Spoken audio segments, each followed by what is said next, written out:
हरि ओम शिशु मैंने तुम तो पूर्व कालांश सब पढ़िल जे निखिलम सूत्र माध्यम किपरि भाग क्रिया करा जाए एवं 10 आधारु भाजक जो भाजक 10 आधारु कम ता द्वारा किपरि भाज्य को भाग करा जाए निखिलम सूत्र माध्यम से विषय जानिल। बर्तमान आम जाना यही कालांश 100 आधारु कम संख्या द्वारा किपरि हरण करा जाए जे भाजक केते हम ना 100 आधारु कम थिले किपरि ताकू भाग करा जाय परियो भाज्य को से विषय जानिबा या के उपाय करबा निखिलम सूत्र माध्यम तो देख प्रथम उदाहरण दि जाइए निखिलम सूत्र माध्यम करबा। उदाहरण एक है 103 को 103 को आम केते भाग करबा 98 रे भाजक एठार केते 98 भाज्य केते भाज्य है 103 भाजक है 98 98 ताले 100 आधार ठारू कम निश्चित ताले 98 100 आधार ठारू केते कम ताले 98 100 आधार ठारू 2 कम एटा आम जानिछे। ताकू किपर लिखा यहाँ जेहेतु 100 आधार तुम 10 आधार पड़ता बेले 10 रे केतोटी शून्य थिला गोटे शून्य से जो संख्याटी थिला भाज्य तार दक्षिण पटू बाम आड़ को गोटे संख्या छाड़ी दे आम लंब रेखा टाणुले। तो बर्तमान सेहीपरि जे आम बर्तमान सेहीपरि जे 100 आधार केतोटी शून्य रोचे 2टी शून्य तो आम 2टी अंक छाड़ी बाम दक्षिण पटू बाम आड़ को लंब रेखा देबा। तो बर्तमान सेहीपरि जे भाज्य को आम मझे लिखिले 103 एवं 98 को तार बाम पार्श्व लिखिले भाजक को। तो 98 100 आधार ठारू केते कम अटे ना 2 कम अटे तेणुक 2 98 तले आम 2 लिखिले जमी आम 10 भाजक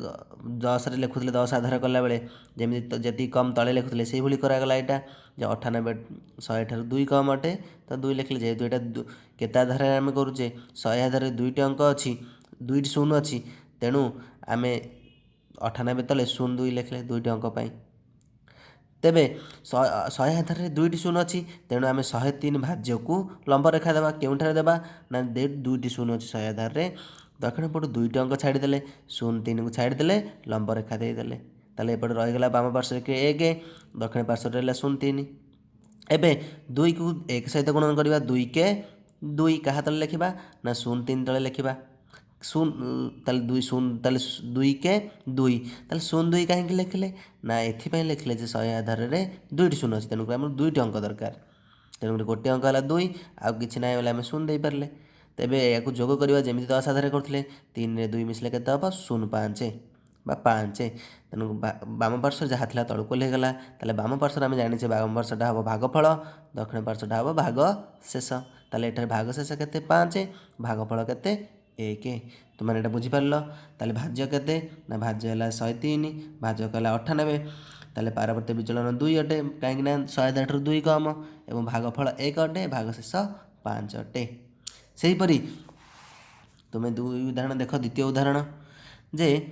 2131 को केते भाग करवा 97 ताले भाजक के 97 एटा क्यों आधार पाखे 100 आधार तो 100 आधार पाख 100 आधार पाख निश्चित यहाँ तो केते कम अटे 97 100 ठारू कम अटे तो केते कम अटे ना 3 कम अटे ताले 2131 को आम भाज्य मझे लिखिदे एवं बाम पटे गार देदेले एवं बाम पटे 97 लिखिले ताले 97 100 आधार केते कम 3 कम तेणुक तले 03 लिखिले एवं 100 आधार 2टी शून्य अच्छी तेणुक भाज्य है 2131 तेणु आम दक्षिण पटू 2टी अंक छाड़ा 1 छाड़ीदे 3 छाड़ीदे मझे लंब रेखा टाणीदे ताले बर्तमान बाम पार्श्व होगा 21 दक्षिण पार्श्व रहा 31 एवं बर्तमान कौन करवा 3 को 21 गुणन करवा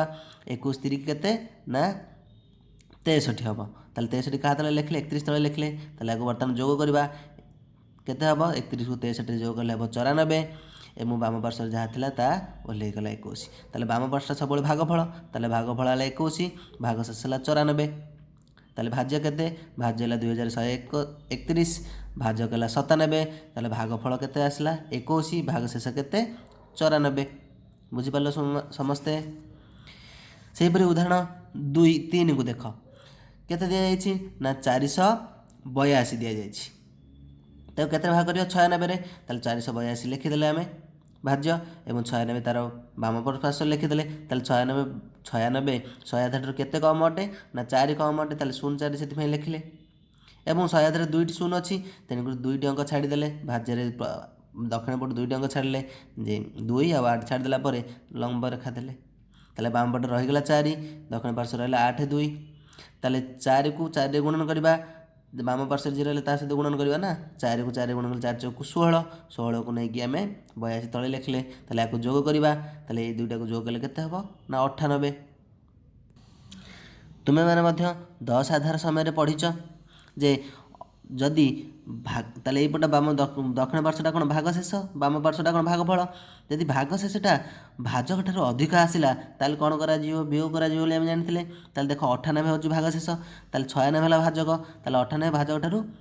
ଅଧିକ ଅଟେ, ତେଣୁ 98ରୁ ଆମେ ଏଇ ଭାଜକକୁ ବିୟୋଗ କରିବା। 98ରୁ ଯେତେବେଳେ ଅଧିକ ହେବ, ଯଦି କମ୍ ହୋଇଥାନ୍ତା ଦେଖ ଏଠି ଥିଲା 97, ଭାଗ ଶେଷ ଆସିଥିଲା 94, ତେଣୁକରି ଏଠି ବିୟୋଗ ହେଲା ନାହିଁ, କାହିଁକିନା ଏଇଟା କମ୍ ଅଟେ ଭାଗ ଶେଷ ଭାଜକ ଠାରୁ।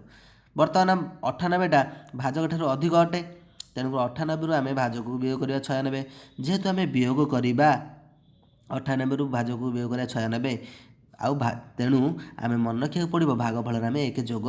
କରିବା, ଏଟାକୁ ଆମେ ମନେ ରଖିବାକୁ ପଡ଼ିବ। ତାହେଲେ ଭାଗଫଳ ଥିଲା କେତେ 4, ଯେହେତୁ ଆମେ ଏପଟେ ବିୟୋଗ କଲେ ଭାଗଫଳ ଥିଲା 4, ସେଥିରେ 1 ଯୋଗ କଲେ, ତାହେଲେ 98ରୁ ଯଦି ଆମେ 96 ବିୟୋଗ ହେବ ରହିବ 2 ଏବଂ 4 1 ଯୋଗ କଲେ ହେବ 5। ତାହେଲେ ବାମ ପାର୍ଶ୍ୱଟା କ'ଣ ଭାଗଫଳ ଏବଂ ଦକ୍ଷିଣ ପାର୍ଶ୍ୱଟା କ'ଣ ଭାଗ ଶେଷ, ତାହେଲେ ଏଠାରେ ଭାଗ ଶେଷ କେତେ 2, ଭାଗଫଳ କେତେ 5। ତାମାନେ ତୁମେ ଏବେ ଜାଣିପାରିଲ ଯେ କିପରି 100 ଆଧାରରୁ କମ୍ ସଂଖ୍ୟାମାନଙ୍କୁ ଭାଗ କରାଯାଏ। ଦେଖ ଆଉ ଗୋଟେ ସଂଖ୍ୟା ନେବା, ଆମେ ଆଉ ଗୋଟେ ଉଦାହରଣ ନେଇ କରିବା। ଯେମିତି 10 ଆଧାର ଆମେ କରୁଥିଲେ ସେଇଭଳି ଯେ 100 ଆଧାରରୁ କମ୍ ଯିଏ ଭାଜକ ଥିବ ତାକୁ ନେଇକରି ଆମେ କେମିତି ଭାଜ୍ୟକୁ ଭାଗ କରିବା। ତ ବର୍ତ୍ତମାନ ଦେଖ 598କୁ କେତେରେ ଭାଗ କରିବା, 97ରେ। 598କୁ 97 ଭାଗ କରିବା, ତାହେଲେ 598 ଲେଖିଲେ, 97 ବାମ ପାର୍ଶ୍ୱରେ ଲେଖିଲେ ଏବଂ 2ଟି କୋଠରୀ ଭଳି ଗାର ଦେଲେ। 97 100 ଆଧାରରୁ କେତେ କମ୍ ନା 3 କମ୍, ସେଥିପାଇଁ 03 ଲେଖିଲେ ଏବଂ 100 ଆଧାରରେ 2ଟି ଶୂନ ଅଛି, ତେଣୁକରି 9 8 ଆଉ 9 2ଟି ଅଙ୍କ ଛାଡ଼ିଦେଲେ, ମଝିରେ ଲମ୍ବ ରେଖା ଦେଲେ। ଏଇଟା ହେଲା ଦକ୍ଷିଣ ପାର୍ଶ୍ୱ, ଏଇଟା ହେଇଗଲା ବାମ ପାର୍ଶ୍ୱ। ତାହେଲେ 3କୁ 5ରେ ଗୁଣିବା, 3 5 15, 15କୁ ତଳେ ଲେଖିଲେ 98 ତଳେ, 15କୁ 98ରେ ମିଶାଇଲେ କେତେ ହେଲା 113 ହେଇଗଲା